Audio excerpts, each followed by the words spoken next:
Assalamu alaikum. Today's clinical pathological case is a 25 years old woman with jaundice and ascites. The presenting complaints are yellowish coloration of eyes and urine for 26 days, history of parvaginal delivery 4 days back, and abdominal distension for last 3 days. Salient feature: Mrs. X, 25 years old, normotensive, non-diabetic, non-asthmatic, postpartum woman admitted at Department of Medicine through referral from Department of Gynecology with the complaints of painless, progressive jaundice for last 26 days and abdominal distension for last 3 days. So here a new term is arise, that is progressive jaundice. What are the causes of progressive jaundice? Number 1, it may be carcinoma due to head of the pancreas, PBC, PSC, decompensated CLD and choledocholithiasis. Out of this, only choledocholithiasis is usually painful.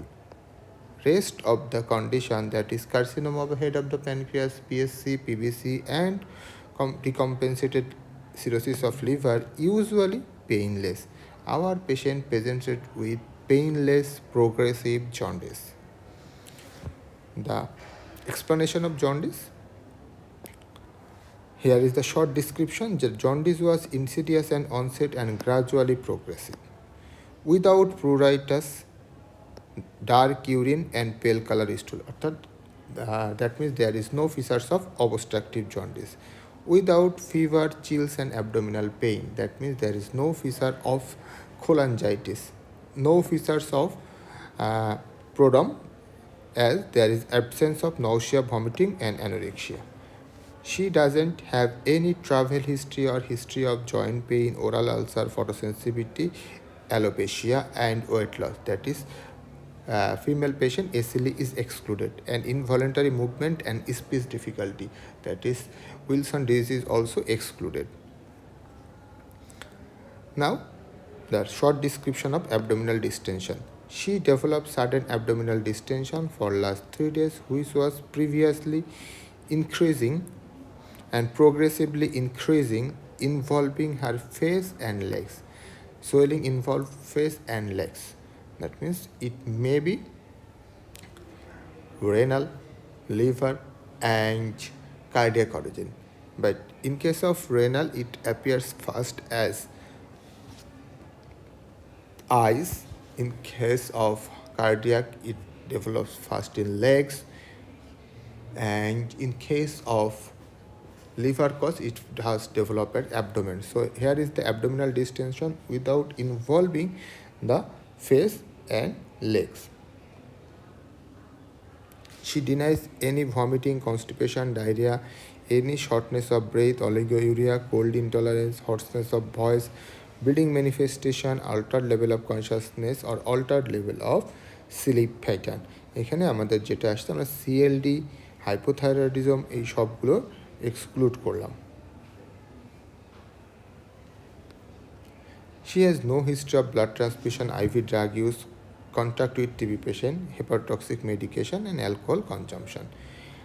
Another history is she suffered from preterm prom at 29 weeks followed by vaginal delivery before the onset of abdominal distension. Her prior pregnancy was otherwise uneventful. On examination, patient is mildly anemic but severely ecteric. There is ascites present but no organomegaly, no lymphadenopathy, no stigmata of CLD or KF ring is present.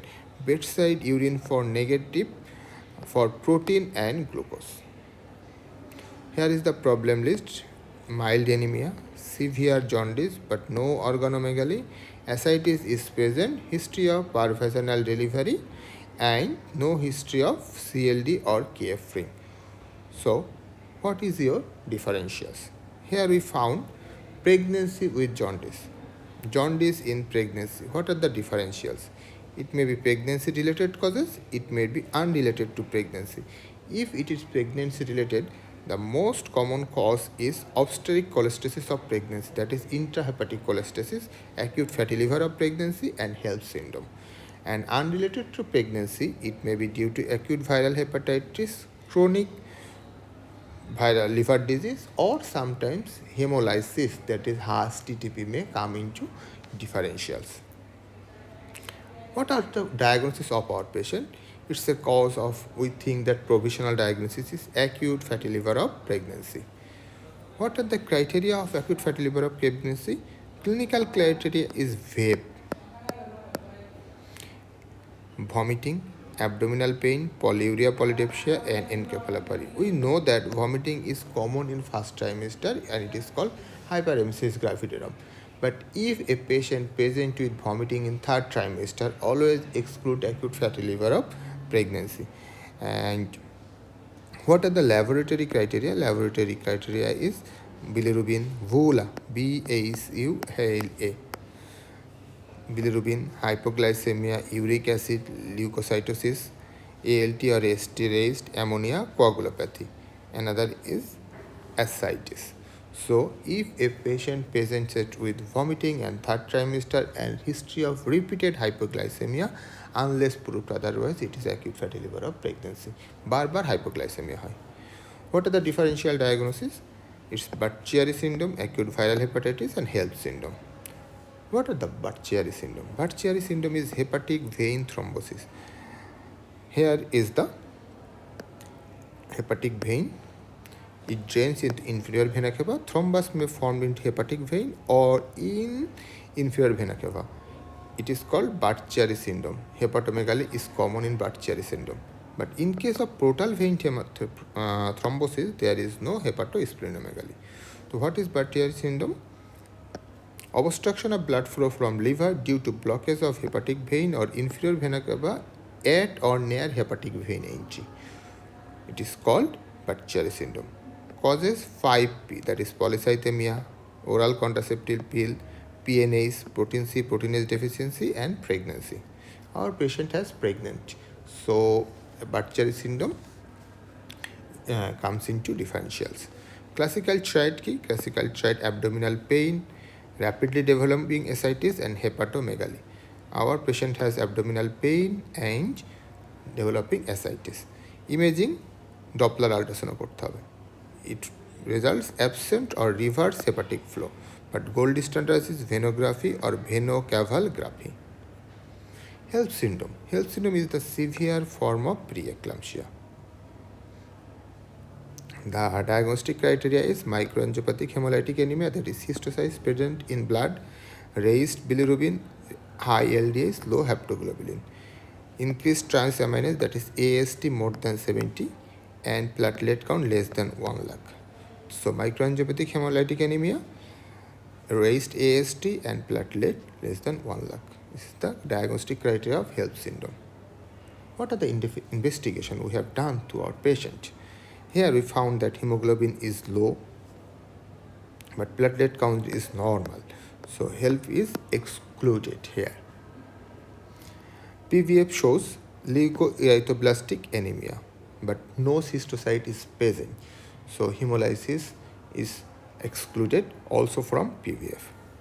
In case of bilirubin, we found that it is highly raised, 19.6 total bilirubin, and in case of bilirubin 10.2, but it is mostly direct bilirubin. Liver function tell AST, ALT is raised, ALT is more, ALP is raised, but AST is almost normal. So, in case of acute fatty liver pregnancy, AST is usually raised more than 70. So, here ALT is predominantly raised and ALP is also raised. So, it is mixed type. Gamma GGT is normal. So, it is not liver origin. PT and APTT is clearance. Serum creatinine, urea, TSH, thyroid, D-dimer, all are normal. Viral marker A, E, B, C, all are normal. Ultrasonography show hepatomegaly. We do color Doppler ultrasound of the vessels. Here shows normal flow direction of vein, and hepatic vein and portal vein is normal and velocity is normal. So Budd-Chiari is excluded. Then we go for autoimmunoprofile. ANA is positive. Then we go for anti-dsDNA, anti-LKM1. SLE is excluded because anti-dsDNA is negative. But we found AMA positive, anti-mitochondrial antibody is positive, anti-smooth muscle antibody is negative. ANA positive and AMA is positive. Then we go for liver biopsy. Liver biopsy shows ductopenia, lymphocytic infiltration and ductopenia that is compatible with PBC. And then we go for endoscopy of upper GI. It shows congestive gastropathy. This is features of portal hypertension. So, our patient, 25 years old female, mildly anemic, severely icteric, history of preterm prom, no organomegaly, lymphadenopathy, no stigmata of CLD, no KF ring, but ascites was present. Investigation reveals low hemoglobin, PPF show leukoerythroblastic fracture, direct hemoglobin is high, PT-APTT is high. Viral markers all are negative, ANA moderately positive, but AMA anti-mitochondrial antibody is highly positive, and biopsy shows ductopenia. Ultrasonography shows hepatitis. Color Doppler of portal vessel shows normal. Endoscopy shows congestive gastropathy, and liver biopsy shows consistent of primary biliary cholangitis. So our final diagnosis is chronic liver disease with portal hypertension due to PBC. আমরা CLD বলতেছি কারণ তার features of congestive গ্যাস্ট্রোপ্যাথি আছে। এটা হচ্ছে portal hypertension করেছে, আর portal hypertension CLD থেকে হয়েছে, আর পেশেন্ট হচ্ছে primary biliary cholangitis. What is primary biliary cholangitis? It is chronic progressive cholestatic liver disease of unknown cause, mostly autoimmune, characterized by destruction of intrahepatic, very much important, intrahepatic biliary duct. Clinical feature, mostly middle-aged female, আম্মাদের হয়, আম্মা positive হয়। Pruritus is the most common complaint. Jaundice, osteomalacia, osteoporosis, skin xanthoma, hepatomegaly, splenomegaly. Mostly দেখা গেছে patient 70% patient fatigue নিয়ে আসে, এছাড়া প্লুরাইটাস এর পরেই সিমটম থাকে। সামটাইমস পেশেন্ট অ্যাসিমটোমেটিকও থাকতে পারে। What are the association? Association is Sjogren syndrome, Raynaud syndrome, celiac disease, systemic sclerosis. Sjogren syndrome mostly common থাকে, এছাড়া আর্থোপ্যাথিক, রেস syndrome, thyroid disease, autoimmune skin disease, RTA, gallstone, all are common. So if we found a PBC, we should exclude other autoimmune disease. Diagnosis, usually elevated level serum cholesterol, cholestasis jaundice, that is conjugated hyperbilirubinemia, directed predominantly raised. ALP GGT is raised, increased IgG, and anti-mitochondrial antibody AMA is positive more than 95% of cases. Liver biopsy shows lymphocytic infiltration, granulomatous destruction of liver bile duct, and ductopenia. এই যেখানে আমাদের ডাক্টোপেনিয়া দেখা যাচ্ছে। ট্রিটমেন্টের হচ্ছে number 1 আরসো deoxycholic acid, এটা হচ্ছে প্রোগ্রেশনটাকে হোল্ড করে, মেইন স্টে অফ ট্রিটমেন্ট।